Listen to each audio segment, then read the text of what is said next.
প্রশ্ন এখন যেহেতু শেখ হাসিনা নয়, আওয়ামী লীগ নেই, যুবলীগ নেই, ছাত্রলীগ নেই, আগে কিছু হইলে আমরা আওয়ামী লীগের দোষ দিতাম, যুবলীগ ছাত্রলীগের দোষ দিতাম।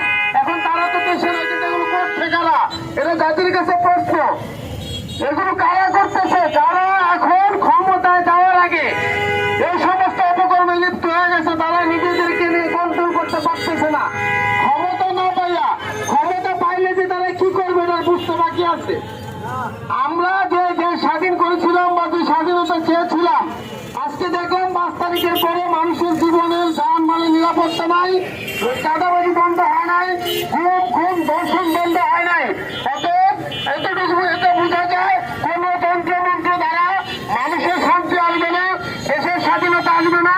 দেশের শান্তির জন্য, মানুষের স্বাধীনতার জন্য ইসলাম ছাড়া, ইসলামী বিচার ব্যবস্থা ছাড়া এখন আমরা দেখতেছি বিভিন্ন সভা সমাবেশে সবাই একটা দাবি করতেছে যে আমরা শরিয়া অনুযায়ী এই ধর্ষকের বিচার চাই।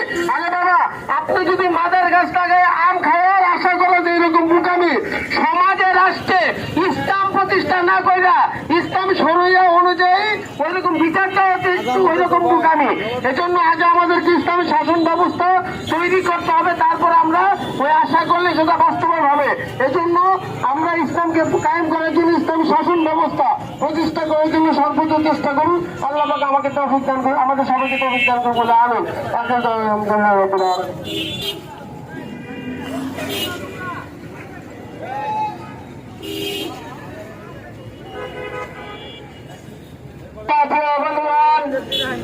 দেশব্যাপী সকল ধর্ষণের বিচার, ধর্ষকের সর্বোচ্চ শাস্তির দাবিতে ইসলামী ছাত্র আন্দোলন বাংলাদেশ নারায়ণগঞ্জ জেলার উদ্যোগে আয়োজিত আজকের এই বিক্ষোভ মিছিলে এ পর্যায়ে সভাপতির গুরুত্বপূর্ণ বক্তব্য রাখবেন ইসলামী ছাত্র আন্দোলন বাংলাদেশ নারায়ণগঞ্জ শাখার সংগ্রামী সভাপতি, সরকারি মুরাফা কলেজের মেধাবী ছাত্রনেতা মোহাম্মদ আলী।